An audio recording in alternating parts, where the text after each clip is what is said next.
এই সেই বাংলার তাজমহল, যেটা নারায়ণগঞ্জের সোনারগাঁয়ে অবস্থিত। খুবই সুন্দর। আমি এখানে কখনোই আসি নাই, অনেক দিন ধরে ইচ্ছা ছিল যে যাব, যে আসলে চোখ জুড়িয়ে যায়।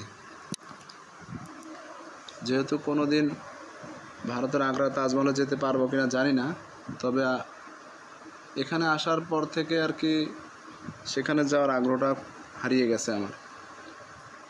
এত সুন্দর নান্দনিক ডিজাইন, সামনের যে সুন্দর সুন্দর ছোট ছোট ঝাউ গাছ, পানির ফোয়ারা, আসলে চোখ জুড়িয়ে যায়। বাংলাদেশের মধ্যে থেকে এত সুন্দর একটা জায়গা, যেটা বলে বোঝানো যাবে না। আপনাদের আমন্ত্রণ আমি জানিয়ে রাখলাম, আপনারা আসবেন বেড়াতে, খুব ভালো লাগবে।